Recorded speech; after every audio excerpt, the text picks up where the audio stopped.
Hey you guys, this is Sasha and welcome to another one of my sip and sits, and today I'm talking to you about my birth plan.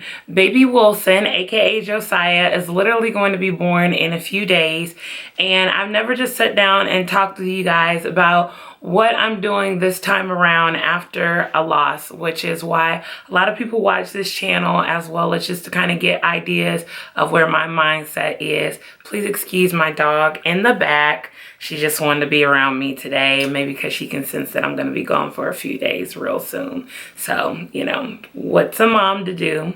And today I am sipping on cranberry juice, being a very good and diligent person and not drinking pop.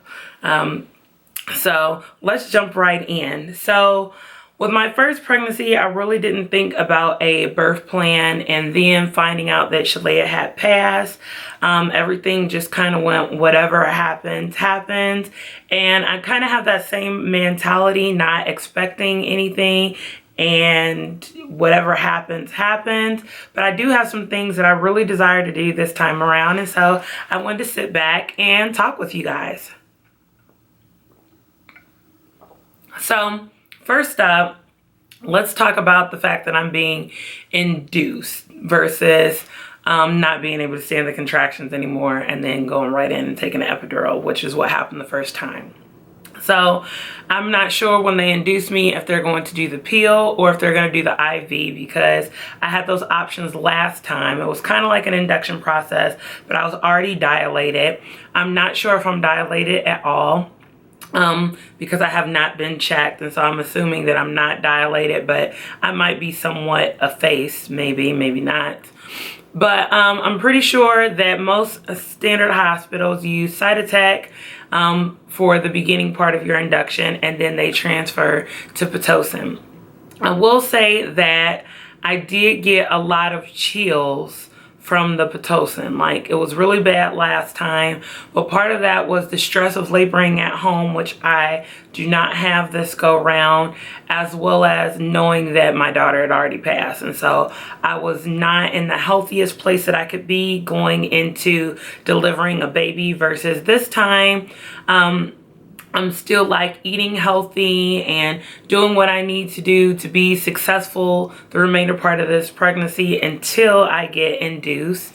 And so I feel like starting off, my health is much better. No dehydration and no sudden turn in my weight. No infections that I know of because of the probiotics and the other vitamins that I've been taking all along. So hopefully the chills will not exist. And if they do, I'll just be like a little bit cold, but not to the point where it was last time, where I had to have heated blankets and heated towels, and they were afraid I was going to bite off my tongue. We don't want any of that going on. As far as the epidural, I really want to wait because I want to have the opportunity to walk around. I know that when you get the vaginal insert, which I think might be the Cytotec, which I did have last time, you had to lay down for 2 hours, but I was so exhausted that I didn't feel like getting up. But this go around, since I'm being induced in the evening, I don't think I'll mind having to lay down for the 2 hours. And then once that gets moving and the contractions kind of get going, I want to walk around as much as I can until I cannot take the pain. And then I do not mind doing an epidural. I'm not one of those people, because I've transitioned to vegan and things like that in my past, the needs is to go 100% natural. That's just not my motif.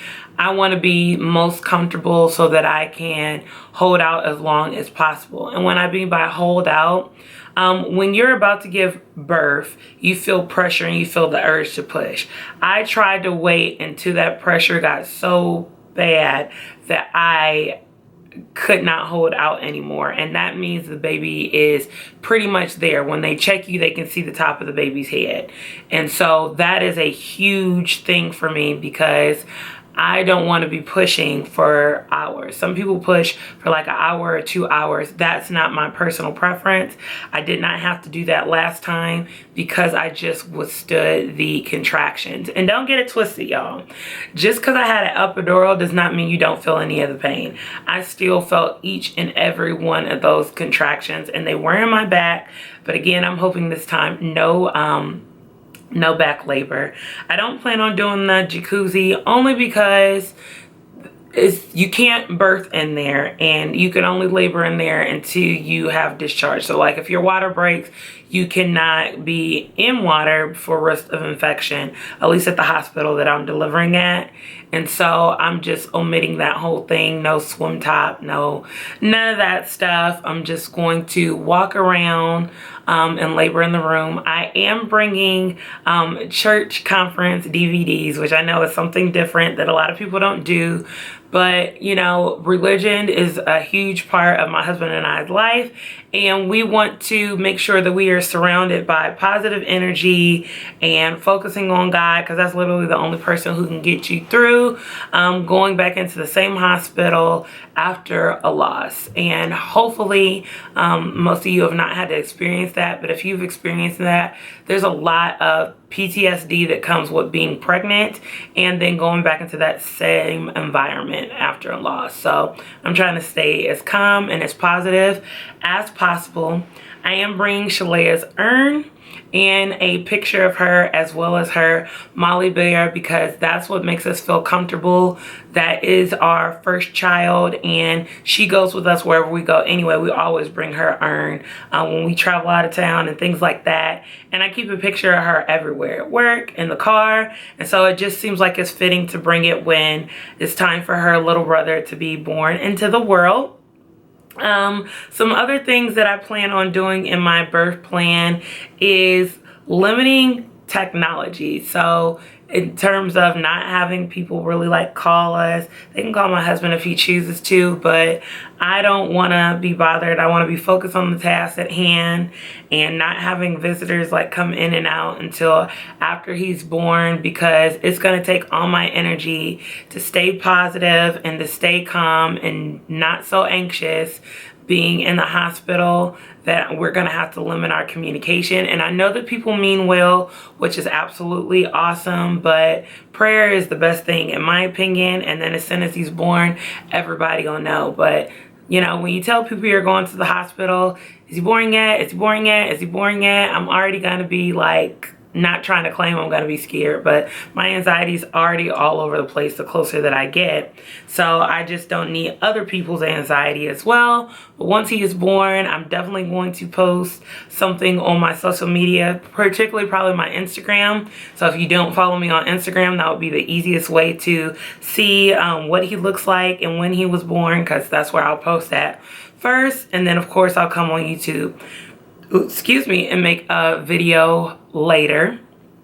As far as the afterbirth plans, I do want immediate skin to skin and to keep my eyes open. That's such a big deal. Like when he comes out and they put him on me, I had to keep my eyes closed last time, and so I just couldn't do it. But this time I want to be able to look at him, hear him scream. If he pees on me, if he poops on me, I'm completely fine with all of that. I want skin to skin, at least for a half an hour, if not an hour, and maybe even nurse and then weigh him. I don't want all the stuff. You can bathe him later, but I need that immediate bonding time. I think that that's so important, and unless something is medically where he has to be taken, I don't want him taken. I just want to feel his warmth, his presence, and feel that he's alive, and that's really important. I do want to get him circumcised before we leave the hospital. Sometimes people go home and then they schedule a circumcision. I want to do it all at once. And so that's the only thing that I kind of hate, because he's going to have to like have that little procedure done, but I think that'll be perfectly fine. And my husband and I are staying at the hospital the entire time. He was trying to go home, but I was like, no. So my sister and possibly my brother-in-law will check on our dog and stuff like that. But overnight, it's going to be husband and I, and watching and keeping baby boy with us the entire time. I do not plan on sending him to the nursery whatsoever, because I want to fully enjoy every moment of this plan. So this is kind of like a typical thing. No wow, no anything like that.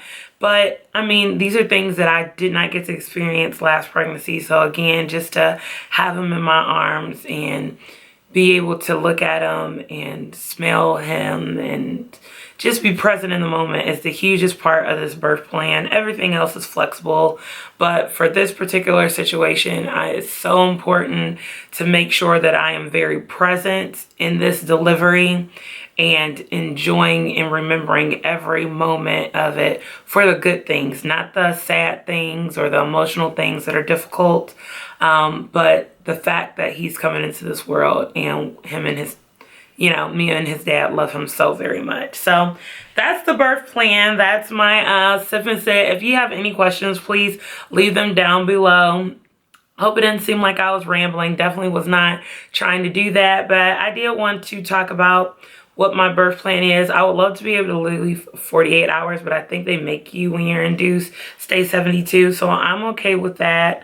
A lot of cartoons and chilling and editing probably on social media and keeping you guys informed. Maybe even doing a quick he's here video or something like that, or a quick I'm in labor video. I don't know. Tell me what you guys think. Do you want to know if I'm in labor, or do you really not care and you just want to see him? Because I know I'm like that when I look at people's page. I'm like, oh, I like that I'm in labor, but I also want to see what the baby looks like and all that fun stuff. So let me know what you guys feel. And thank you so much for watching. I hope this video wasn't too lengthy. And I will see you guys in the next video. And have a wonderful and blessed day. Bye.